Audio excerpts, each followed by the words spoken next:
It's a great day to be alive in Pittsburgh, PA, the day after Christmas. Hopefully, you're still crawling out of a big pile of presents for yourself and anyone else, and you had a good time. Plenty to drink, plenty to eat, plenty of merriment and all that good cheer. Good morning, friends, yinzers, countrymen. It's Kaboly+Mack, episode number 150. Kaboom. You realize that? Now I do. Yeah, 150 of these things. Maybe a few more because there were a couple that I think went unnumbered as like bonus episodes. But here nor there, at least 150 of these things we have now done since about 11 months ago. And we thank each and every single one of yins who has jumped on board and been a part of it. From all of the lovely people in the chat who jump on board, whether it's on YouTube or on X, to obviously our fantastic sponsors who we got to thank each and every one of yins as well, including Impact HVAC. You can still make sure that furnace is up and running the way you want it to. All you got to do is message them on Facebook at Impact HVAC PGH or give them a call, 412-297-1852. Don't spend this nameless gray week between Christmas and New Year's without any heat. Get them out there and get it taken care of at Impact HVAC PGH on Facebook. Message them there. Give them a call. 412-297-1852. You get anything good for Christmas, Kaboom? Huh? I'm too old for Christmas. Shut up. Nobody's too old for Christmas. I'm a giver, not a receiver. I saw the video you posted of the Joe Hendry figure. Oh, I like that one. That's not mine, but it was pretty cool. He sings. Joe Hendry got a lot of wrestlers. Not me, of course. I don't. Did you get anything? Like a pair of socks, maybe? We don't. I mean, I don't know. Potentially, you don't know if you got anything for Christmas? Potentially something. I see a cutout of your face back there. That's new to the decor. Where did that come from? Oh man, I don't know. Maybe college game day. That's a smaller version than the one that made it on game day, I think. I think I'm just further away. Maybe that's it. I'll tell you one thing though. The boy got a new glove. That thing is like a rock. I have no idea how I'm going to break this sucker in. Take it to Dick's. Oh, not even that, man. It's steel. It's not going to happen. I mean, Dick's. I know it literally says it on the package. You shouldn't steam it in excessive heat because it ruins it. Guess what? How are you going to break it in otherwise?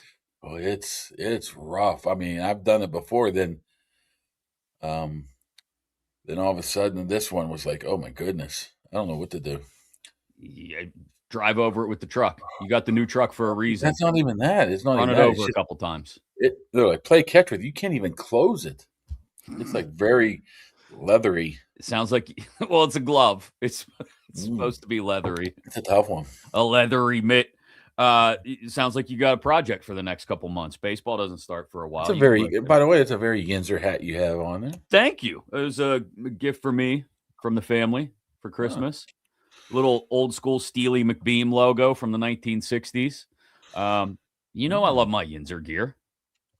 You are Yinzer. I was down the 0412 shop the other day. It was bumping. I bet. We got to thank them for all the gifts that we gave away during the 412 days of Christmas. We appreciate the shop 412 guys. They were wonderful to us. The Steelers are headed to Cleveland. And this game may mean a lot, may mean nothing. We still don't know because as we record this on Friday morning, obviously the Ravens play tomorrow night at Lambeau Field in Green Bay, probably without Lamar Jackson.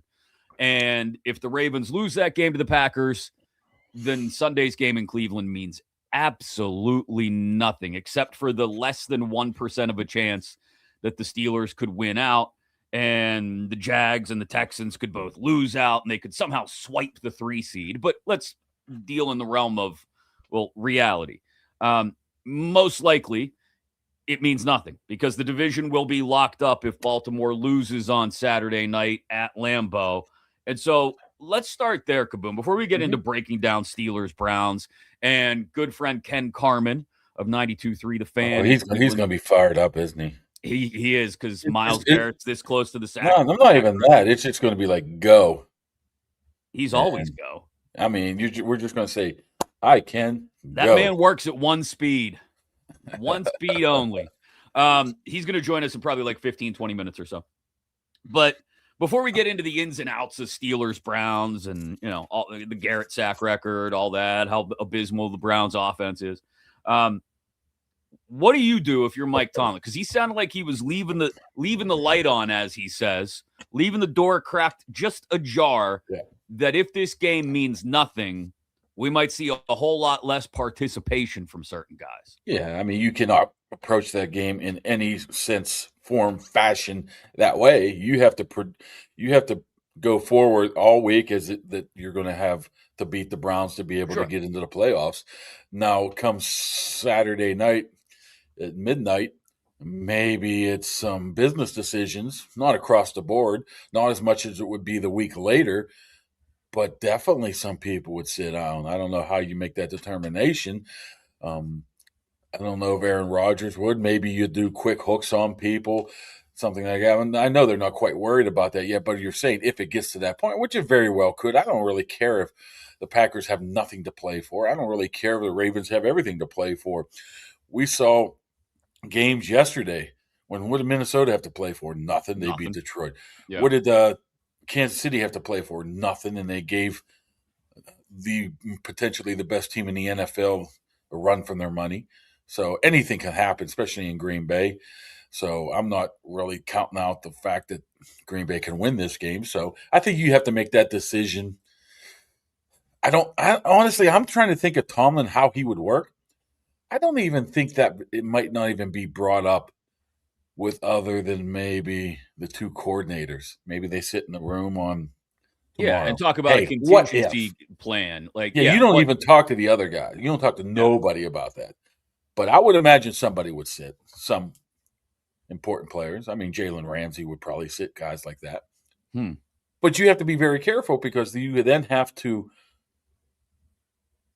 put your roster in a position to be able to call people up, make active with people that you might sit. So even if you have to bring people you have to add people to the practice squad, from the practice squad to the 53-man roster, just in case this happens, that I might want to sit him. So it is a kind of an intricate detail. I mean, you don't want to sit there and say, we want to sit Jalen Ramsey, and all of a sudden you don't have a cornerback, because you didn't activate one and whatnot. So you have to at least be prepared in that way. Yeah, I think, if it goes down Saturday night that Green Bay beats Baltimore, given the way Baltimore has played the last few weeks and the way Green Bay has played, honestly, that wouldn't be a shock whatsoever, especially without Lamar in the lineup. If it goes down that way, then the first move I make is the first person I go to is Aaron. Hey, listen, we're not leaving you in there for long, pal, if at all. We want you to be rested and ready for the playoffs, because, like I said, you're essentially locked into the 4 seed if you make the playoffs. There's very little chance of earning the 3 seed, and does it really necessarily matter if you're 3 or 4 all that much? Maybe he could roll out to the right and fall down and have Garrett fall on him, and 20 years later have Mark Gastineau come up to him. Have TJ Watt come up to him. I want that sack back. I want my sack record back. But no, I think the first thing you do is you go to Rodgers and say, listen, Aaron, you're not playing a ton today, bud, if at all. We're going to get you a series or 2 and get you out of there, because there's no reason to put you at risk in a game that means absolutely nothing. I think it's harder to do, like you mentioned, when you've got to leave town on Saturday morning, Saturday afternoon, and you got to decide, okay, who are we taking with us? Who are we not taking with us, just in case? And then, finding out, say, 12 hours before kickoff, maybe, whether you've already locked up the playoff spot in the division or not, and then having to make those moves. I think it's a whole lot easier if you're looking ahead to next week and say, okay, yeah, now we can dial back practice time for some guys. We can plan things out. So I wouldn't be surprised to still see a ton of veterans in there. If it plays out that way where Baltimore loses Saturday night, I just think it would be a quick hook on a lot of them, given if, like you said, they've got backups there ready and available to take the snaps. Even the week after that, you can't bench everybody. You don't have enough people on the roster. Maybe you give guys like Cole Holcomb and Malik Harrison more reps than Peyton Wilson and Patrick Queen. I'm talking about next week if that game means nothing. Maybe you let Caleb Johnson run the ball. You'd have to go like that, but you still have to have majority of the offensive line play. So I mean, I guess it's a good position. I mean, that's huge. I mean, this determines whether or not they have a legit shot to win in the first round of the playoffs and maybe even further. I mean, you need at least one of these next two games not matter. Sit down, rest, relax, heal, and then let's get ramped up for whenever it is, January 12th or whenever that playoff game would be. Yeah, it would be either the Saturday, Sunday, or maybe Monday night of whatever that second weekend in January is. It would be the 10th, 11th, or 12th. There you go. And you would be hosting most likely the Bills, but an outside shot that it could be the Chargers or the Texans. Or the Patriots. Yeah, I guess there is still an outside shot. It could be New England. I don't know if – I mean, look, I am not excited at the prospect of the Buffalo Bills coming back to Pittsburgh a second time this year. I'm just not. I don't think it would be nearly as bad a beating as it was a few weeks ago, but I still think that might be the team with the best shot of going on a run in the AFC, I think, is Buffalo because they've got the best quarterback left. Well, except for last week. He didn't play very well last week. He's up and down. Not play well against Cleveland. That's what I'm saying. He's up and down. So I wouldn't want to play him either. But there's always that opportunity of like what we saw last week. And I mean, what did he really do against the Steelers? Not a ton. But they didn't need him either. There's a whole lot of James Cook. Yeah, they didn't need him. So I don't know if I'll be honest. I do have a preference. I wouldn't mind at all seeing the Jacksonville Jaguars come to town that second weekend. I know they're one of the hottest teams in the league right now.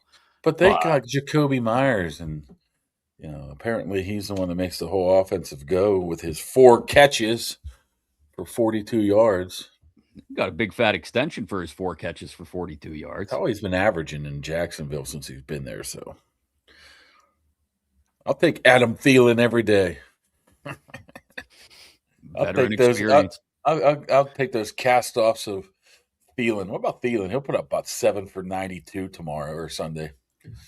Yeah, he's one of those guys that I think is definitely playing regardless of whether they've got anything clinched or not. And with DK out, I don't know if he steps up to become the guy running the number 1 routes or if he's splitting that duty with MVS, or I don't know. We don't know what. Who gets targeted? It's easy. 14. Just throw more to Gainwell. Yeah. Whole lot more Kenny Gainwell because Calvin Austin didn't practice yesterday, correct? So would think that hammy's going to have him out. Maybe we get some Benny Sco in the pattern, huh? He got a thumb issue, so that's why he didn't play too much offensively the other day. So he's a Pro Bowler though. He is one of those finest. I don't think it's that big. It's a big of a deal until it's not big of a deal, right? I mean, Packers lose, and you have to beat the Browns, and all of a sudden you got Thielen, MVS, and Scotty Miller's your 3 wide receivers, and you're thinking, what? Yeah. Yeah. Well, like you said, it probably just means 8 more targets for Kenny Gainwell. Oh, how about this one? Use those 3 tight ends like you want to. The what? Those tight ends. That Fryer, number 88. That 88. Even though he, Oh, but by the way, did you hear Tomlin with a couple darts? Tomlin and Austin, right at you. Right at me. Yeah. Saying, What'd they say? I guess Derek Harmon's in, so he makes everything go. As both of them had this smart-ass remark like, okay, we know Derek Harmon's good, but come on, guys. That's not the only reason why we're stopping the run when he's in there. It was kind of funny, both of them. Okay, but when Derek Harman isn't in the game, I know. how well do they stop the run? It's just coincidence. Not coincidence. Coincidence. It's coincidence by who they're playing. I mean, they're playing some of the top running teams in the league when he was out. Like, I get it. You can both of them said something with tongue in cheek. So what does that tell you? It tells you they're paying attention. Yeah, and they're laughing at you. I love Harman, but that's what are we supposed to cool? I'm just saying he's not the only reason why. Nobody. That's all I'm saying. Hold on. Who said that Derek Harman is the only? No. Right after you said Highsmith should be traded, absolutely. Shut up. Who said that Derek Harman is the only reason they're good? They've been stopping the run. 110 yards difference, blah, blah, blah. Okay, so the numbers may say that, or some people may interpret the numbers that way. I'm not saying he's the only reason. I'm saying when Derek Harman is in the game, there is a clear difference in how well they defend the run versus how they defend the run or don't when he isn't in the game.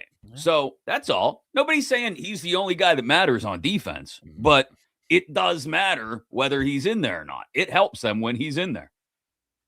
Well, then tell me why both coaches went out of their way to mention something with a smirk on their face. I don't know.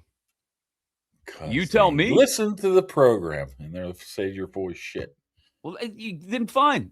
I want them to actually tell me I'm full of shit then. I want Mike Tomlin to shout out me as he walks to the locker room after another big defensive day involving Derek Harman like he did to Brooke Pryor the other day in Detroit. That's why I'm confident, Brooke. Who wasn't even there? It was only Jeff Hathorn standing on. So I'm not quite – I'm like, hey, I've been there 25 years. And I mean, we had this discussion again the other day. I've been there for all 19 of his years or whatever. And I said, I'm not 100% sure he knows my name.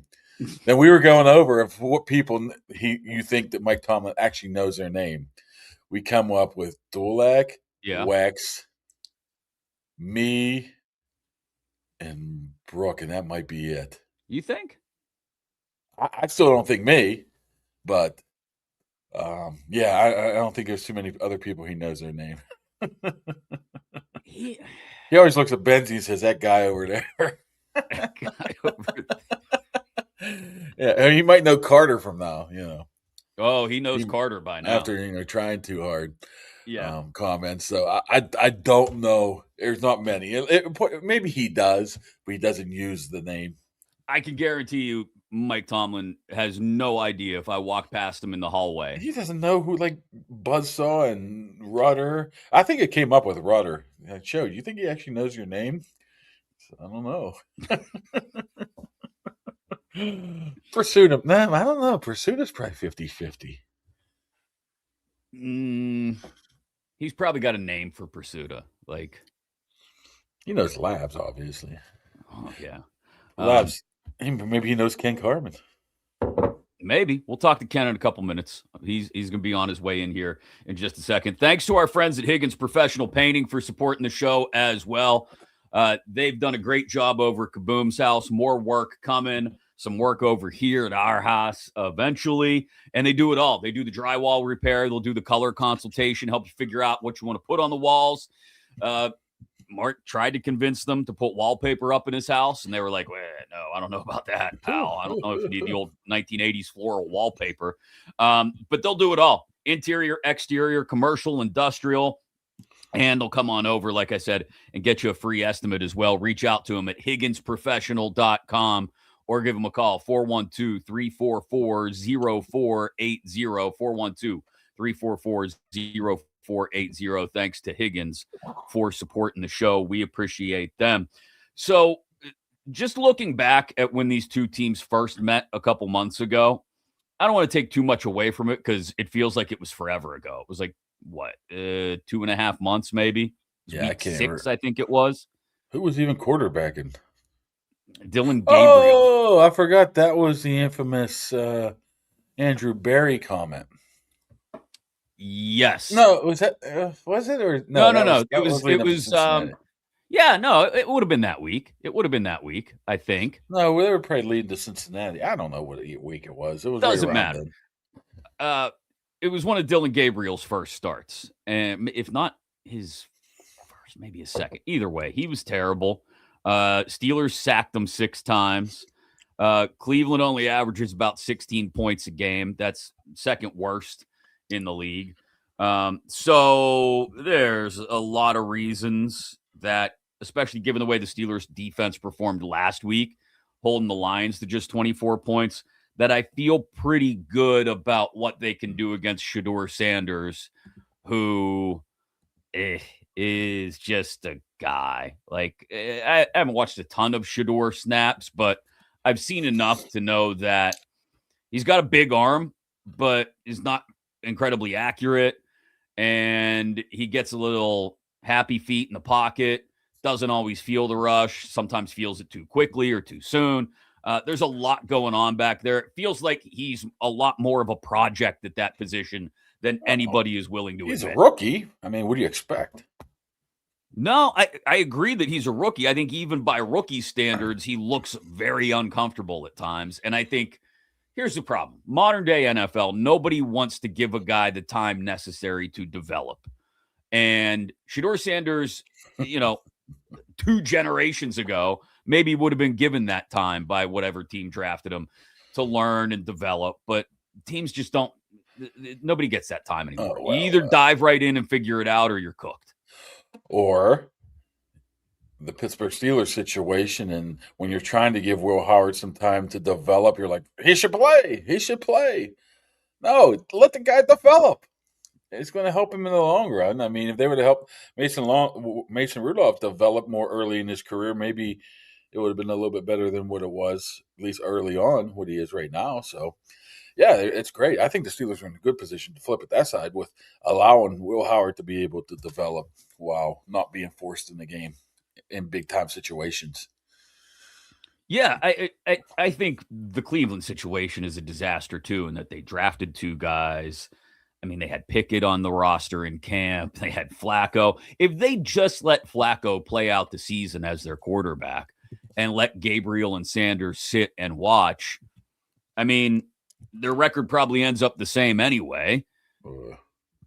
And so what? That's what a veteran guy like Flacco is for, to just be there to help guide the young guys, even if it's not by sitting it down and sharing ideas. They just watch that guy and kind of see how things should work and let those guys, develop. I keep saying that word, but it's true. It's so hard to do that on the fly when you're also being asked to go out and win football games if you're not uber talented.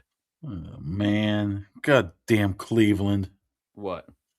Media traveling to Cleveland. Due to the holiday, we have had some issues with the credential delivery.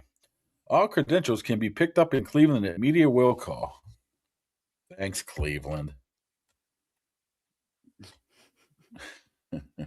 By the way, wouldn't it be great if the Browns draft a quarterback in the first round and they draft Dante Moore, another Oregon guy, to go with the Oregon guy they did last year? That's just asking for. Might as well get Mariota, bring him in too, and then just have all the Oregon quarterbacks. All the Oregon quarterbacks all together in one place. I know there's already a thought by a lot of Browns fans that they'll go out and get yet another quarterback in the draft. We can ask Carman about that when he jumps on. He's running late, but we'll hopefully get him here in just a couple of minutes. Aaron Rodgers' last 3 games, 5 touchdowns, 0 interceptions, and in 4 of the last 5 games, the Steelers are averaging 27 points or more. Mm-hmm. Yes, Myles Garrett is really the only thing going on the Cleveland defense, in so much as that's their goal this weekend, get him a sack so he gets the single season record, and everything else is secondary.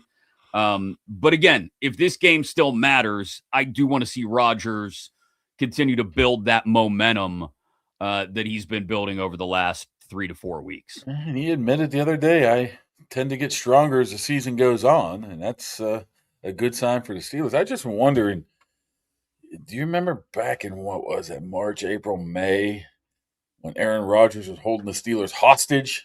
Where's those people at? They around in the comments anywhere? Yeah, Them now, hostage? yeah.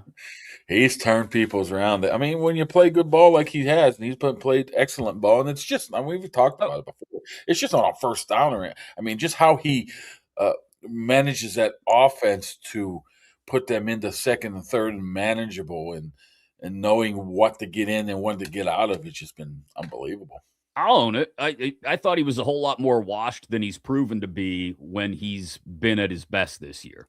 And you look at the 3-game winning streak they're on now, the way he played early in the season before he got hurt. I mean, he looks better than I thought he would. And so, yeah, I'll happily embrace what Rodgers has been able to give him veteran leadership-wise as well. All right, I can see that he's got a lot on his mind, so let's bring him in. There he is, the man himself, from 92.3 The Fan in Cleveland, Mr. Ken Carman, joins the show. How is everybody? We're fantastic, man. How are you? Well, it's good to see you both. I'm all right. I'm doing all right. How was Christmas up in Cleveland? Was there. It was I wish it was a whiter Christmas, but what are you going to do? It was terrible that it was snowy. Snowed like hell for like the last 3 weeks, and then this week it decided to all go away. So it's bullshit. I'll come out and say it for you. It's bullshit. That snow we had 2.5 weeks ago should have been here yesterday, and then it could have disappeared this morning, and we'd all be happy. Well, you're allowed to say it. I'm not going to allow myself to say it, even though I'd say it plenty if we weren't on the air, but that's okay. Okay. So let's start with this. Is Shedeur any good? Like, you've watched a whole lot more Shedeur Sanders snaps than we have. Is Shedeur any good? Like, we were just talking about how nobody gets time to develop in this league anymore. And maybe he's a guy who just needs more time, but there's no reason to believe the Browns are going to give him that time. Yeah, no, well, this is their problem, is by the end of this weekend, we'll probably have the number 2 overall pick, and then going into next year, we'll probably still keep that pick, and you'll have one of 2 quarterbacks to take, and there's going to be so much that Dante Moore can prove over these next few months, and there's going to be so much more that Fernando Mendoza can prove over the next few months, and there's only a little bit that Shedeur can prove, and he's playing behind the 8 ball. There's now some of us, I've done my very best to block out some of the noise. He has a very large fan base, very massive fan base, and some of us, I think, have taken it very personally. I've tried not to, but I think that there is gold in them, their hills, as I might say. But I just don't know if he's going to get the time to show it. I don't know if he's going to be able to do it. And it's weird because Jimmy Haslam's obsessed with quarterbacks. He's obsessed with finding one. He's done crazy, irresponsible things in terms of a franchise to get one. And this is a guy who sold a bunch of jerseys, who has shown some flashes of what he can do. I mean, he did not get very many reps at all in training camp, if any. Then while the season started, he got nothing. There was a huge argument about that. But I've seen him progress week by week by week, and I liked him. They lost last week, and the losing kind of runs together. They lost last week, and people look at the air yards and they're like, well, there's only a few yards here and there.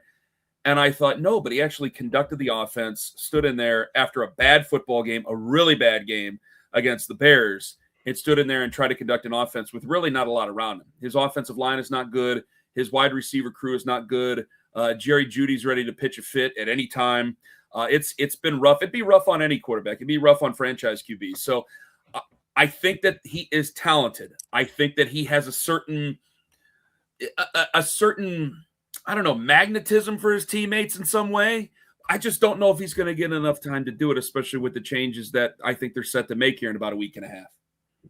Can Shedeur and Kevin Stefanski coexist? That's the question. Because if you're heading down draft time, and do you want Kevin Stefanski to make that call of who the next quarterback is, and will he be swayed by maybe his perceived not belief in Shedeur? There's a lot of talk outside of Cleveland from here, what we hear. But what do you believe of the Stefanski-Shedeur relationship, and can it move forward?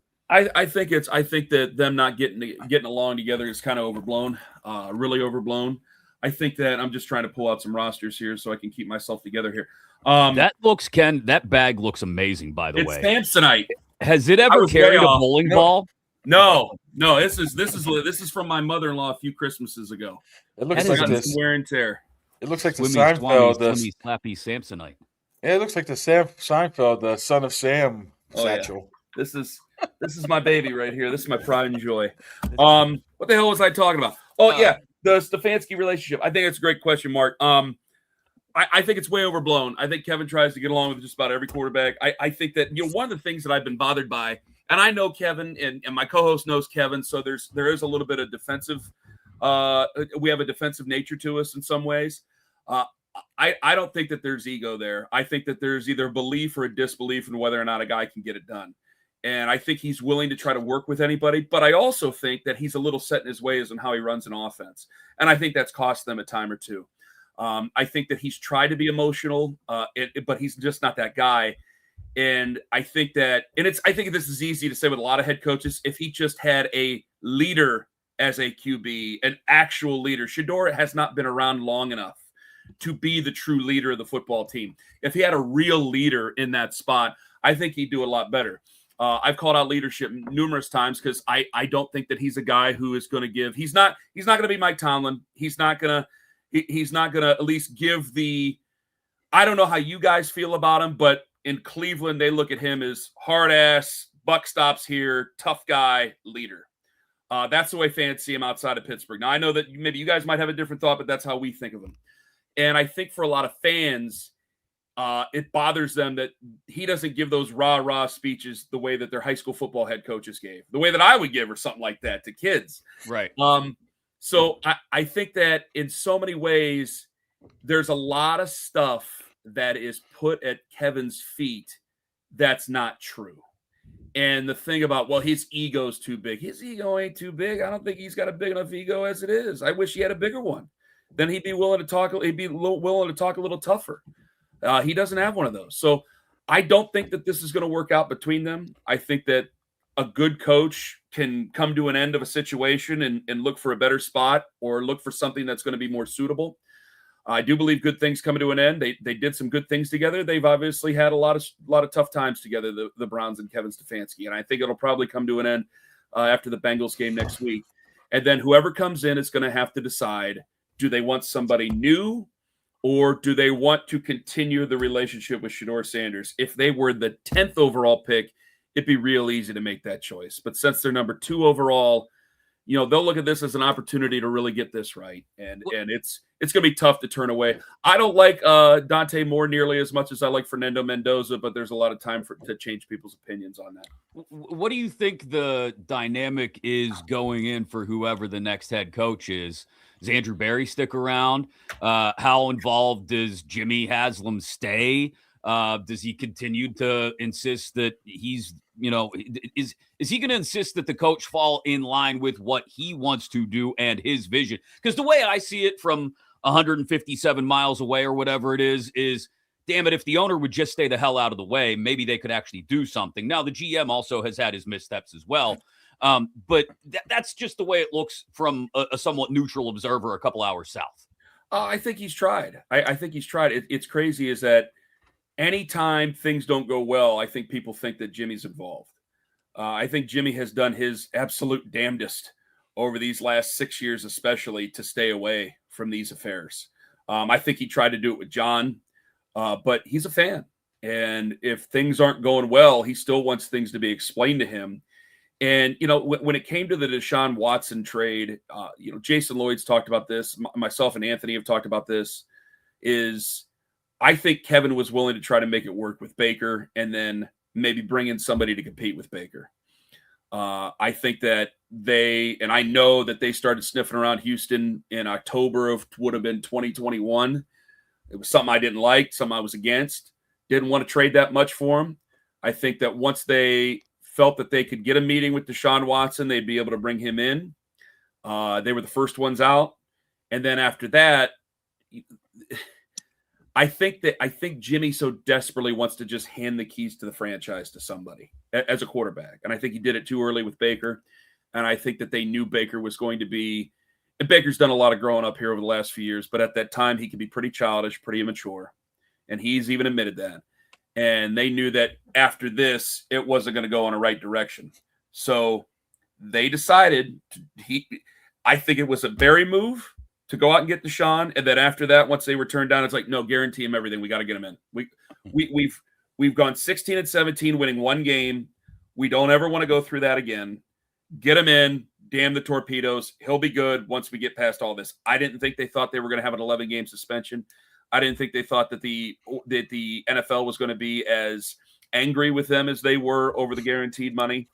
And then after that, I think they found a situation where the fans, because he never played well, like really well for a long stretch, the fans never got with him. He never really got here. He never really got us. And so he'll probably be on the team next year, but nobody really wants to see him. And frankly, it's my personal opinion. He doesn't want to be here, and I don't think he ever did want to be here. So that could be trouble if you're trying to make a guy a franchise quarterback. They got to kind of want to be in the city so they can lead the football team that they're playing for. I'm just curious, if you get any calls on your show at all saying, hey, look what the Steelers did. They got Aaron Rodgers. First of all, I'd like to know what you thought of Aaron Rodgers maybe in March, April, May compared to now. And do you ever hear fans bring it up and saying, why can't we get a stopgap like this, a guy like this? Not a single one. Not a single one. Yeah, swear to God, not a single one. It's been more uncomfortable situations just because we are at, you guys had a more attractive situation than we did. So in terms of getting a guy or a free agent or a trade or anything like that, I think there's guys out there that look at this spot and look at the rebuilding that this team has to do. And if you had an older veteran out there that was still playing, we're kind of going through a generational gap here. But I think there's a lot of guys who go, you know what, just going to do the Rex Grossman. I'd rather just go home than play. You guys had a more attractive situation. So I think our conversations earlier in the year were more geared towards Mac Jones. What would you be willing to give up for Mac Jones? What would you be willing to give up for Davis Mills? That's one of those conversations I think people were having earlier this year. But I think a lot of us, and I tell you what, I'd rather do if we're going to just Mac Jones, I actually like, but if we're just going to mess around and ass off with a guy like Davis Mills, I'd rather just put Shador in there. Just give me Shador and see whether or not he can get it going. See whether or not he can lead. See whether or not a head coach and him can work together and lead and make things good. If we're just going to goof around with all that stuff, I'd rather just see that kid because I grew up a fan of his father's. And there is a little bit of an affinity there, but I'm like, hell, he's already in our building. Let's see what he can do. I'd rather do that than the whole. I like Mac Jones, but the Davis Mills stuff and all that other crap. Kyler Murray and Tua Tagovailoa, absolutely not. No, don't want any part of that. Yeah, Justin Fields might be available. Maybe Russell Wilson. Yeah, the quarterback everybody wants, but nobody wants to play. Nobody wants to start the guy. Man, that's what I say about the Pro Bowl. Everybody wants to make it, but nobody wants to play in it. Back when they actually had the game. Yeah. Ken, how much does it mean to Browns fans if they get the opportunity to see Myles Garrett set the record against the Steelers? Is there a little added extra icing on the cake if it were to happen on Sunday? I think there would be, especially if he were to do it against Mason, if Mason were to play. It's just the truth, man. I mean, you tell me, I'll tell you the truth. You might. I think there is. I said this a couple weeks ago, and I thought I was going to get hammered for it. And there were a lot of people who agreed. People here really like and respect Myles. And I know that might be, I don't know how you guys feel about him, whatever. A lot of people like and respect Myles, and he's got a house in like kind of a normal neighborhood here in Medina County, I want to say. And he's got that partnership, the minority partnership with the Cavs. So he's kind of a part owner there. So there's a lot of things where he's putting his roots in here. But also, while they respect him, he's not beloved the way that Nick Chubb is. Nick Chubb still, I mean, people will stop what they're doing right now and help him move if they needed him to move. That's how much Nick Chubb is loved here. Jose Ramirez is beloved here. Myles is, no offense to the late Len Ford, Myles is by far the best defensive player to ever play for this football team. They've had, going back to the old days, they've had some incredible players, but he's easily the best defensive one. I think that the day he's beloved is probably the day he goes into the Hall of Fame. But he's been more of a mercurial figure where we are so devoid of talent. And I don't think I'd wish this on anybody. And it's crazy. I always say this about Steelers fans. I go, I hate the Steelers, but at the same time, they're the fan base that has the most of my personal friends on a rivalry fan base. So it's weird. And so I couldn't wish this upon anybody. you go through this desert of talent. You go through this desert of players that just can't contribute to your team. And you take a player like that, and he's not a quarterback, so he's not given any bit of the leeway a QB is usually given. He was expected to be Lawrence Taylor on every single play.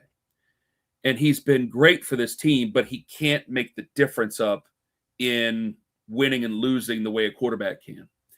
And I think that that's been a struggle for some fans. There's also been, I think, a prevailing thought that, and this is my personal opinion, he's a great player.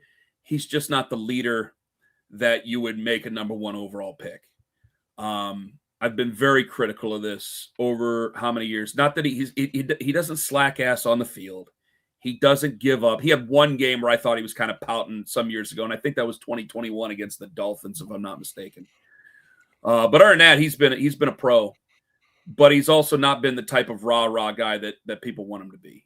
And 9 years in, it might be a little bit too late, where you have to kind of you're going to have to find it from Carson Schlesinger or something like that. So I think they'll be happy. They will respect him. They'll be happy for him. But it wouldn't be like if Nick Chubb were still with the Browns and broke the single-season rushing record or something like that. I think you just did mention you described the Pittsburgh Pirates a little bit there when you were talking about a void of talent for years and years and years. So we can relate, but just maybe not football-wise. Well, we're a football town. You're a football town.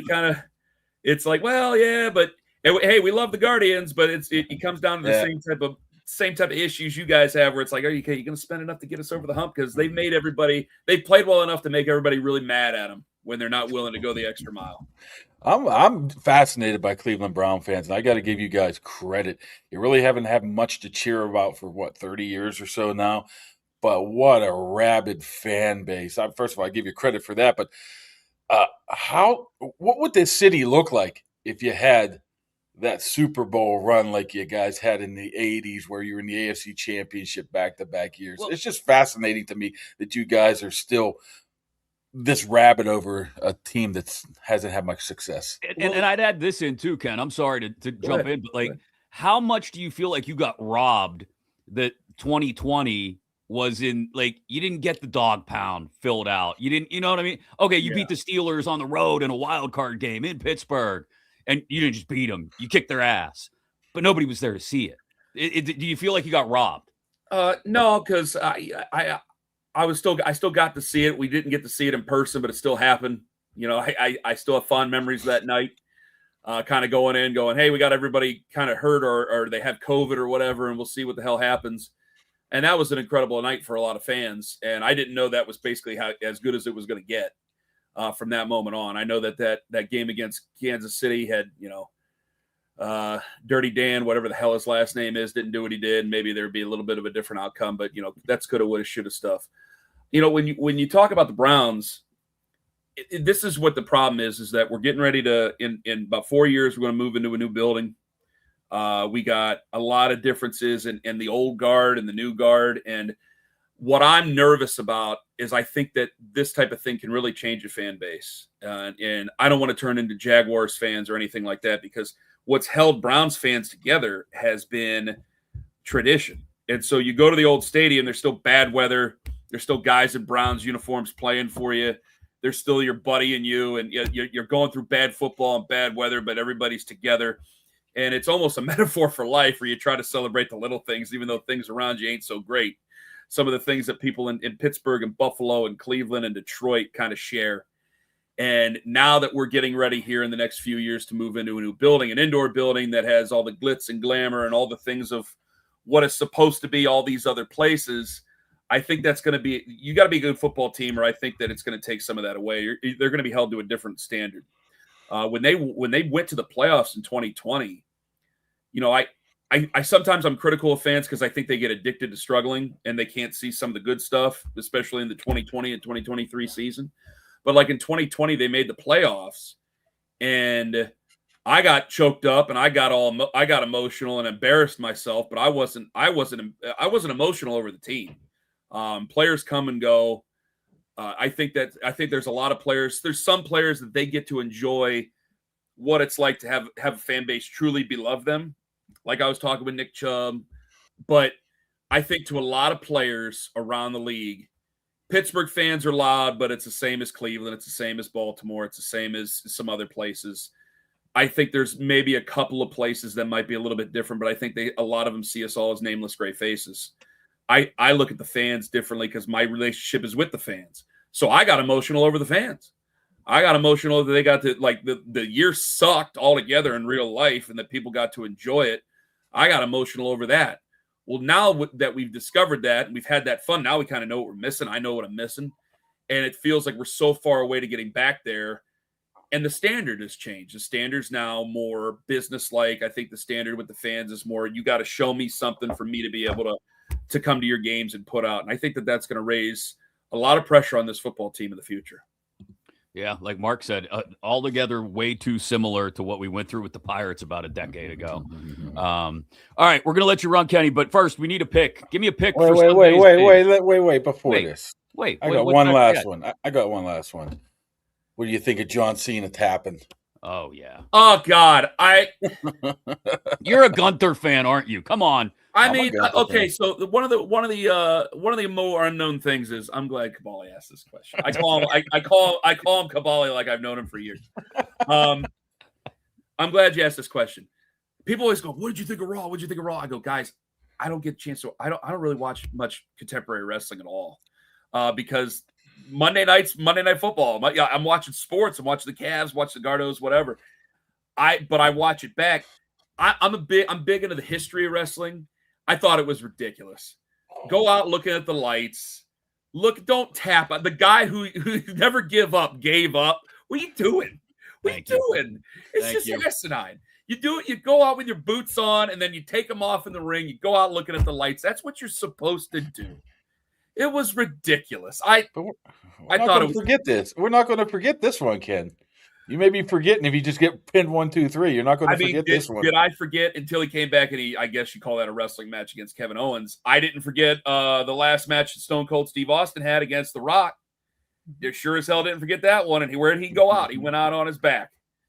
And I mean, Ric Flair, don't forget that one. Hell, he got he had where he faked a heart attack, which was one hell of a spot. That was something. Boy, Rick's going through it. I hope he has a good 2026. I don't know. I saw that cameo. I was like, oh boy, we're looking a little rough here, but Jesus. But either way, yeah, I didn't like it. I got to tell you. Yeah. By the way, make sure Pony doesn't get beat up on Sunday too. By the way, Muller's afraid. Like he's like, I'm like, for one of our Steelers stuff. I go, Chris, it's gonna be predominantly Steelers fans in the building. Does Mueller own any Steelers gear in the first place? Like, he says he does, and he says he's afraid to wear it. And I go, Chris, you're going to be fine. You'll be with me. I'm not going to let anybody hit you. Like I calm people down. They'll be fine if I say he's cool. Now, if he and Pony are sitting there giving the bird or whatever to people, like they got what's coming to them. But yeah, if we're just watching the football game and whatever, not saying anything, we'll be fine. Because I'll take him when we go in. I'll take him out through the bowels. I'm not going to take him through the general crowd. We're going to go out. You're not going to take him through the parking lots? No, we are going through the elevator. The only thing I'm worried about is we will be up in the 500s. You have that general concourse there. So I'm probably going to tell Pony to get a hoodie just in case so he can, because on the way out, who knows? I mean, you got guys who are tuned up. Yeah. And if he shoots his mouth off or whatever, not him, but I'll make sure he's taken care of. We'll get him in and out and it'll be all right. All right. Well, we'll light a candle for him. Give us a pick for Sunday's game, Ken. Winner and score. How much is Aaron Rodgers playing? Depends on Saturday night. If the Packers lose, our run defense, we're just getting gashed now. I'll say I'll keep 24-14 Steelers. 24-14 Pittsburgh. All right, Kenny. Well, enjoy the game. Kenny, appreciate it. For our boys. Thanks for having me, guys. It's a lot of fun. I want to come on again. I'm sorry I couldn't come on earlier this year, Chris. That's all right. No, you're good. You're going to be our dedicated Cleveland man now. I'd love to. Yeah, he sent me the thing, and hell, I don't even think I saw it. And then I saw it too late, and I was like, Jesus. So I'm sorry, Chris. All good. Appreciate it, brother. Great to see you. All right, guys. Take care. Thanks, Kenny. Enjoy the holidays. Enjoy the game on Sunday. Ken Carman of 92.3 The Fan in Cleveland. Legend. Yeah, you heard Mark reference there, Pony and Mueller. of the Fan are headed up there to go to the game with Ken on Sunday. I'm not convinced Muller actually owns any Steelers gear. He's the most anti-Yinzer Pittsburgh. You know what Pony's going to do? He's going to be walking into the stadium doing like a live chat saying, these Browns fans are a loser. You know him. You got to keep him in check. I don't know. I don't know how rabid Browns fans are going to be this weekend, too, to be honest. Like, you backsliding down another end of the miserable failure of a season. Well, you get some Christmas presents, people dumping their Browns tickets. You'll have a lot of. That's true. More people, maybe. I don't know. I mean, I wouldn't go up. I mean, they've lost 5 or 6 in Cleveland. I'm not saying this is a slam dunk or anything. Since 2021, right? Yeah, but this late in the season when there's so much, this is a game. Say the Packers do lose or the Ravens do win. You have to win this game, right? And you end up losing this game. That would just not. Wow, that would put a wet blanket on what they've done over the past 3 weeks, 4 weeks to get back into this and take control of this. I think because, I mean, you got it right there sitting for the taking, man. You just can't take that step back at all after beating 3 teams like they did. The teams with playoff lives on their lines 3 times, 2 of them on the road. Yeah, and you whip them for the most part. And now you're going to go to Cleveland, and then now all of a sudden, the whole McGillicuddy's on that Week 18 game. I'd be a little nervous. Nobody wants to go into that situation like that. Nobody. No.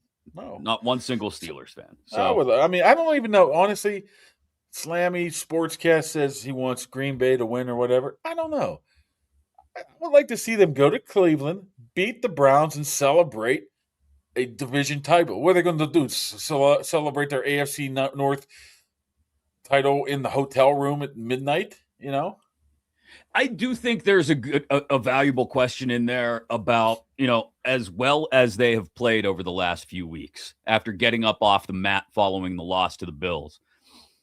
Is there something to keeping your competitive edge sharp enough going into the playoffs that you don't want to just kind of sit back and look at the last 2 games as nothing matters? Like, you do want to go into Cleveland with something on the line, and you do want to have to win that game against the Browns. And then, okay, fine, we catch our breath in Week 18 maybe against the Ravens in a game that means nothing. But to just go from the last competitive snap that mattered being in Detroit to 3 weeks later you're in the playoffs, I do think that could hurt that competitive edge that they've built, the chip that they've had on their shoulder that Rodgers has helped build up over the last month. I think it could hurt that.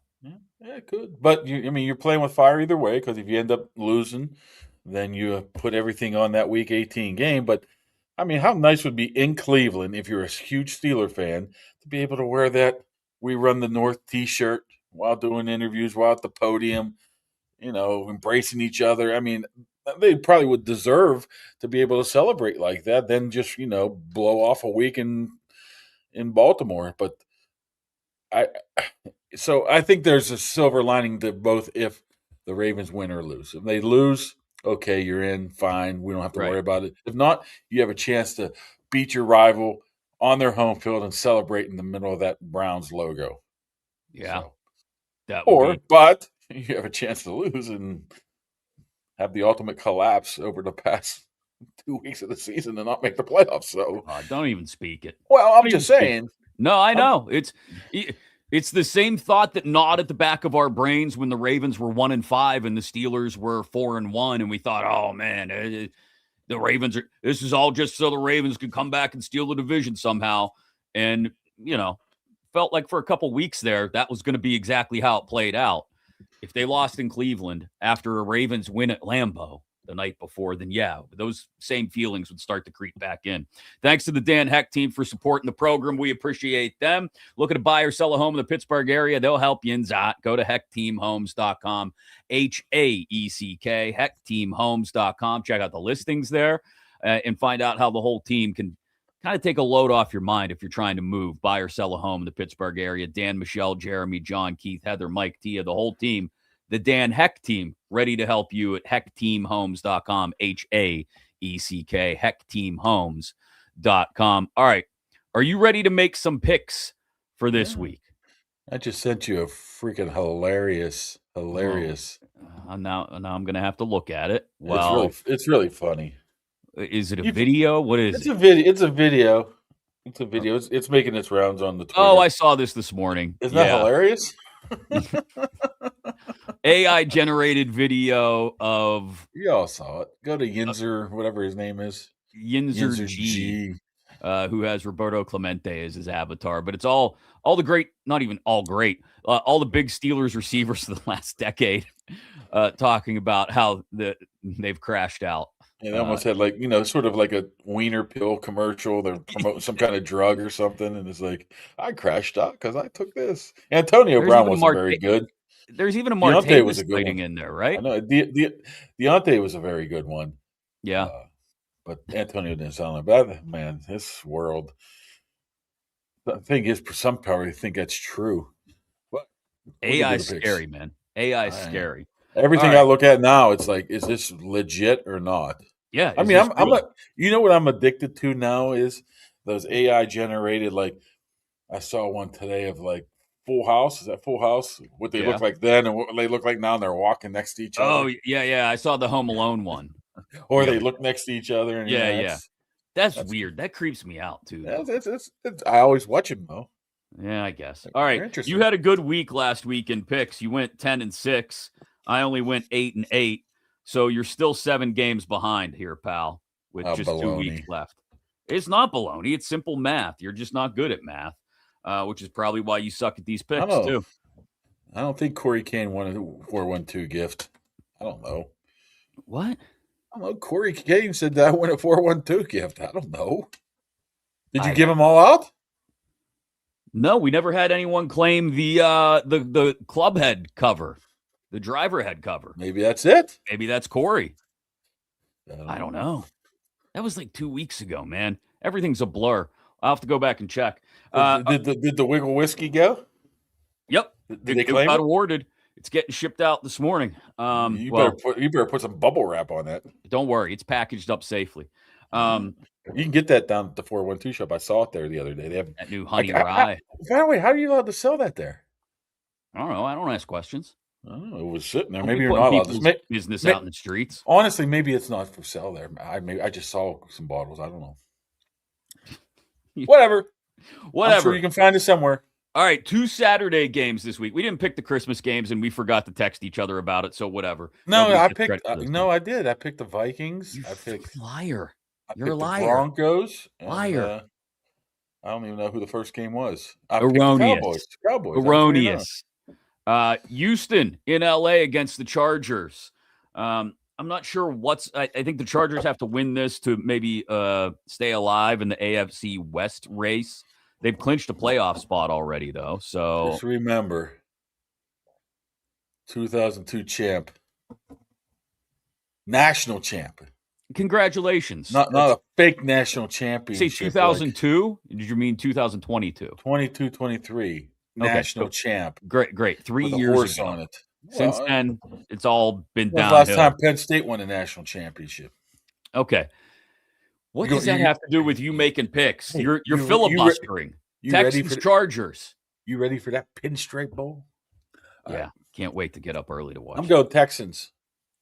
Yeah, I just hate the. I mean, if I would pick the Chargers all season, I'd probably be in first place. You might be. I think you've picked against them every week.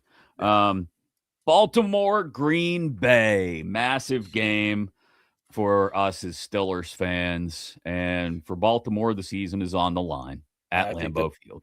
Everything points toward the Ravens should win this game, but the Ravens are not going to win this game because the NFL is bonky, goofy, crazy, and I don't even know who the quarterback's going to be for the Packers. It's not going to matter. The Baltimore Ravens have tapped out. It's over. It's over. Packers win this game. Yeah, I got Green Bay too, especially if there's no Lamar. You got all the rumblings about Lamar and Harbaugh.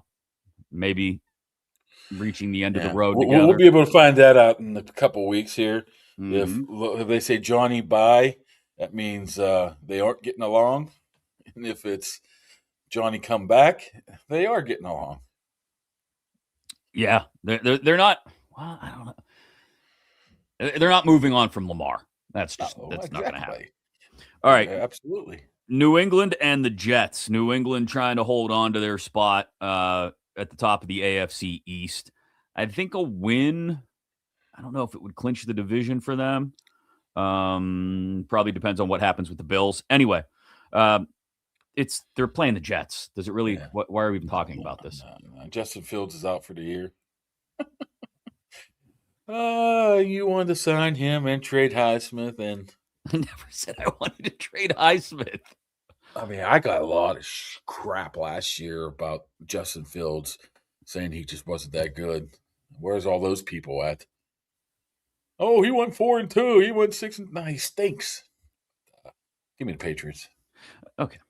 New Orleans Saints at Tennessee Titans. Oof. Oh, the Titans put the old smack down last week. Who saw that one coming? Nobody. Nah. The Saints aren't bad. If they just, I mean, the quarterback might be an ancient, but he shows he could be that's the type of the guy right there. You talk about perfect stopgap.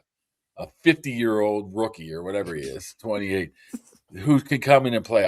I like Kellen Moore, man. This guy might be a next superstar if he has some talent on that team. I think if you give Kellen Moore a legit franchise level quarterback, he could work some magic. I just don't know how many of those are left out there. Kamara is gone. Olave is going to retire. I still like the Saints. I'm not picking against the Saints because the Titans are just bad. I don't even know how they won that game last. What was it, 26-6 or something? Yeah, you know what? I was going to take the Saints because you make a lot of good points, but just to be different, I'm going to take Tennessee here because it's on the road in Nashville.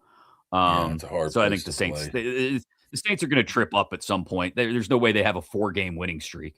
Why not? All right, because they're the Saints. They're still the Saints. Sorry, Jacksonville in Indy. I don't know. Are the Colts officially eliminated by now?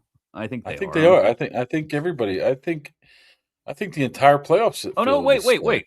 No, the Colts. Well, as of this was written. Houston's still alive, so it's Houston and Indy. Indy would have to win out, and Houston would have to lose out. Yeah, the Colts have a 3% chance of making the playoffs. So you're saying there's a chance, but Jacksonville's hot, man. I don't know. What about every team in the AFC potentially can go into the playoffs with 11 wins?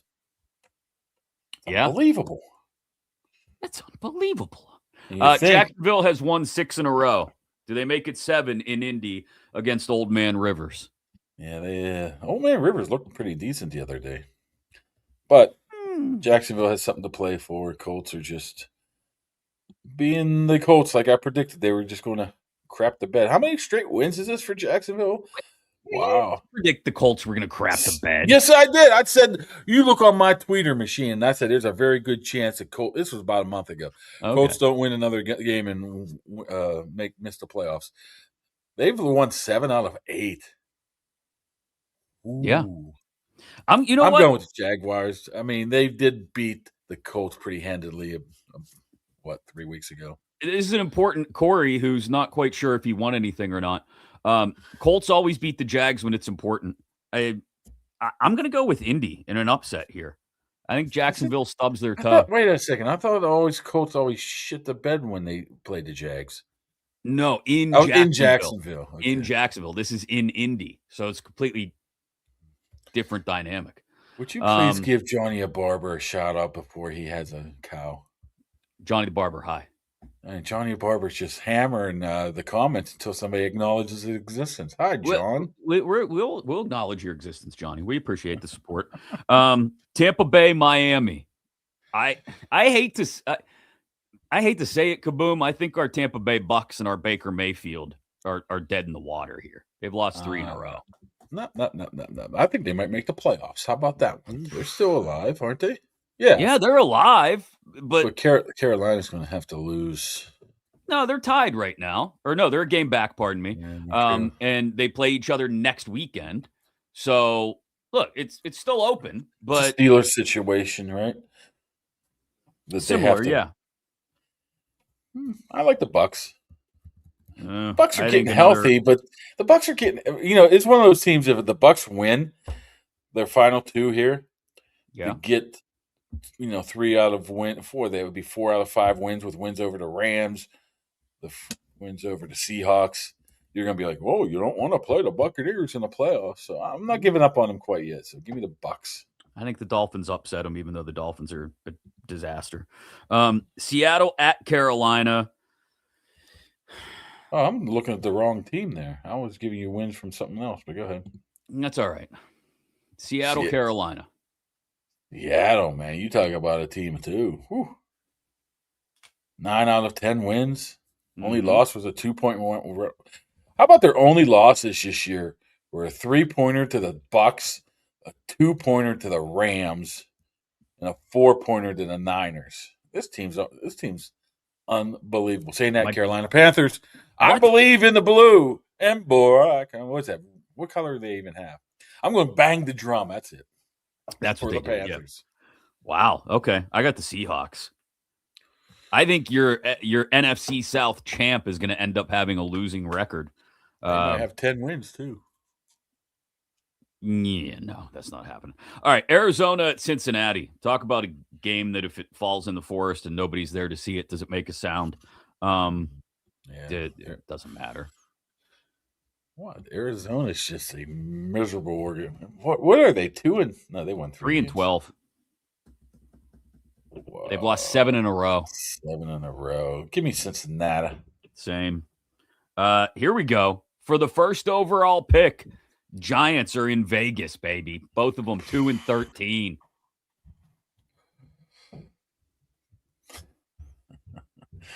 Wow. They're both coming in on 9-game losing streaks.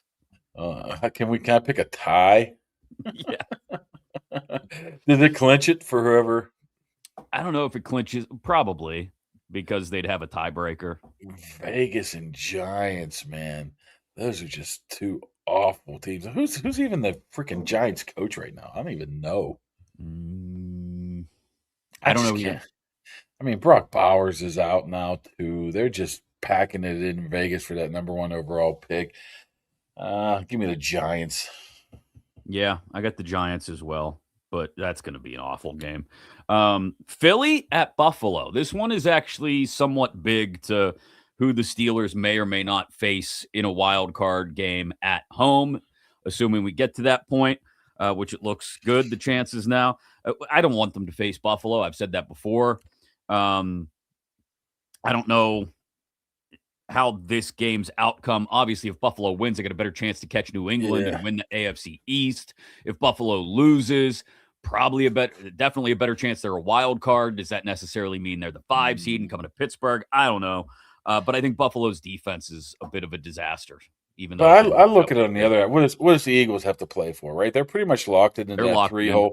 I'm not 100%. If they win their next 2 and Chicago loses 2, then they could jump up at that 2 and at least potentially have home field advantage all the way through until the NFC title game. But is that worth it? I don't think so. I think Philly's packing it in. Buffalo has something to play for still. Give me the Bills. See, I think this is the perfect prescription for Philly's offense to figure some things out. Even if A.J. Brown doesn't play, I think maybe that's part of the problem. They won't force the ball to A.J. Brown at all. Lean on Jesus. Lean on Saquon and let him get going against that Buffalo defense. Yeah, give me the Eagles. Chicago, San Francisco, a big one for NFC positioning on Sunday night. Who you got? Man, it screams mid-'80s football. It really does. This Monsters is Montana, of Midway. McMahon, Rice, Dave Duerson. He's dead. Well, Jesus, Mark, you didn't have to. I'm just saying, you're bringing up like 4 guys and throw up the guy who passed away. Because he was a key part of the Bears defense in the 80s. Jesus. Give me the Niners at home. I got the Bears. The Bears. Bears have an outside shot here of being the number 1 overall seed here. So Yeah, and they can run, and that's Still, defense. that's another team that could make it to the Super Bowl and lose in the first round of the playoffs. You wouldn't be shocked either way. No. There's a bunch of you those talking about the teams. Bears or the Niners or both? Bears. I think there's a bunch of teams like that. I think every team in the NFL like that this year. They can either, if they crap the bed week round one of the playoffs, you'd be like, yeah, okay, that's not a big deal. Or if they win, if they go to the Super Bowl, you'd be like, yeah, I expected that too. So I think the whole NFL is wide open. Even if you look at a team like the Seattle, I would be shocked. They got lucky against the Rams, I guess. No, I think it's as wide open as it's been in. There's not a Kansas City half Chiefs. decade. Yeah, exactly. There's no dominant force in either conference, really. Bunch of good teams, but no great team. Exactly. Rams at Falcons, Monday Night Football. Rams got to win. Rams play well on the road, which is surprising. But Falcons but they don't want to be a wild card going on the road to like Philly in the first round or having to go back to Seattle, or I don't know how. I guess it wouldn't be Seattle, but maybe they'd be okay going to Tampa or Carolina in the first round. But Falcons have figured it out when they throw the ball to their tight end over the past 2 weeks, beating Tampa and Arizona. But LA has too much to play for. You got to go with the Rams. Yeah, I'm with you. I got the Rams as well. So we got 1, 2, 3, 4, 5, 6 games that we picked differently. So you got a chance to claw your way back into this thing, Kaboom. If all 6 of those games go your way. When they go my way. All right. Steelers, Browns. It's tough because I don't know what the scenario is going to be. And I do think if Baltimore loses Saturday night, it definitely changes the way Mike Tomlin approaches this game. But either way. I don't think it matters, yeah. I think the Steelers win. Yeah, I think they win too. I think it's just a matter of what it ends up looking like, given how things play out Saturday night at Lambeau. So I'll take the Steelers 24-13.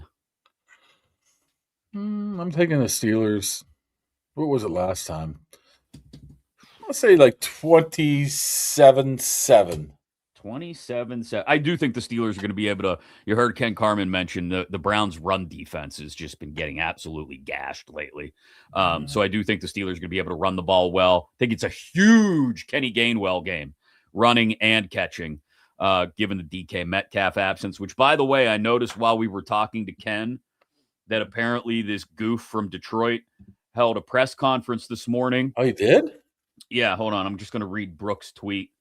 Ryan Kennedy, the Lions fan involved in the altercation with DK Metcalf, held a press conference this morning. Unclear his full message because the audio on their Zoom was muted until halfway through. I see the picture of it right now of him having his hat on backwards, looking like a poor man's Will Ferrell. He did ask DeKalen to tell people he didn't use racial slur or hate speech. Oh, my God. I'm guessing he didn't pay much for his this guy is lawyer. Absolutely soaking up every last second of his 15 minutes that he's getting out of this. He's still going to get some cash to go away, and that's the sad part of American life, maybe life in general nowadays. Yeah, you're right. Hey, if you're not going up to Cleveland for the game on Sunday, and there's a lot of football between now and then, maybe Saturday night for the Ravens game against the Packers, you're looking for a place to watch all the games, get on down to see our friend Arch on the South Side. Archie's on Carson, Pittsburgh's best place for food, drinks, and sports. 80-cent wing nights, Monday through Thursday nights. Whole menu is delicious. Sandwiches, burgers, flatbread pizzas too. And, of course, always got ice-cold iron and icy light on tap. So get on down there, get some wings, some great food, watch the games, an ice-cold beer or two at Archie's. We appreciate him supporting the show. All right, Kaboom. I think we're all feeling pretty good about where things are headed the last couple of weeks, assuming nothing blows up here. Let's hope so, right? Yeah. I really don't want to go to Cleveland either.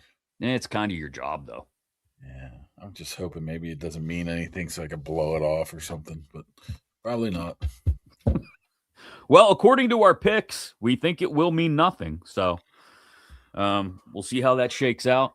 And we'll be back here Sunday after the game to break it down post game for you. We'll see what we have to talk about. Could be like a preseason game. Who knows? Maybe talking about Mason and who knows, Scotty Miller and who else? I don't know, Chuck Clark. But we'll have a game to talk about, so we'll do that on Sunday, shortly after the game wraps up and Kaboom gets back to the press box from the locker room. Until then, we hope you're having a great holiday season. Continue to enjoy it, and we'll see you in soon right here on Kaboly+Mack. Take it easy.